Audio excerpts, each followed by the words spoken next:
بسم اللہ الرحمن الرحیم۔ السلام علیکم۔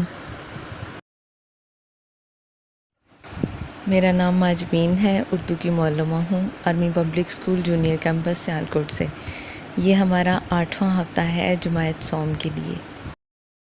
یہ ہماری اردو کی درسی کتاب تیسری جماعت کے لیے۔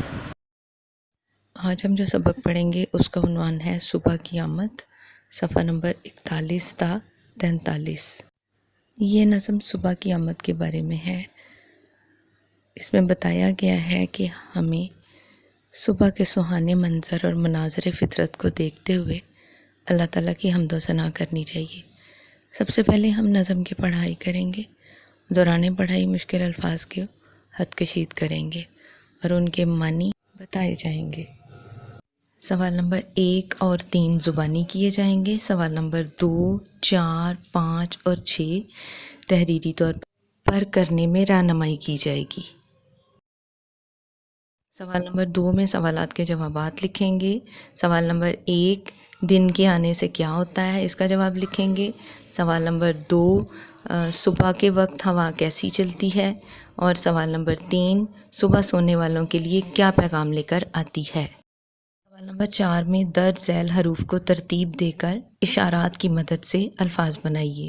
اس میں مختلف حروف لکھے ہوئے ہیں، جیسے شین، میم، رے، کاف۔ یہ ایک سمت کا نام ہے جو مشرق ہے، تو باقی حروف کو ملا کے آپ نے آگے اشارہ لکھا ہوا ہے، آپ نے اس کا ایک لفظ بنانا ہے۔ سوال نمبر 5 ہے، نمایاں کیے گئے الفاظ کے متضاد لکھ کر جملے مکمل کریں۔ متضاد ہوتے ہیں الفاظ کے الٹ، جیسے مشرق کا الٹ ہے مغرب۔ تو پہلا جملہ ہے، سورج مشرق سے نکلتا ہے اور ڈیش میں غروب ہوتا ہے، تو آپ نے مشرق کا الٹ لکھنا ہے۔ دیے گئے الفاظ کے آگے واؤ نون گنا لگا کر جمع بنائیں، جیسے بہار سے بہاروں، ہاتھ سے ہاتھوں۔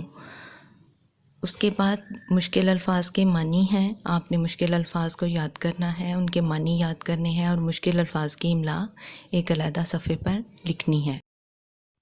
تخلیقی لکھائی میں آج ہم معلمہ کی منتخب کردہ تصویر پر کہانی لکھیں گے۔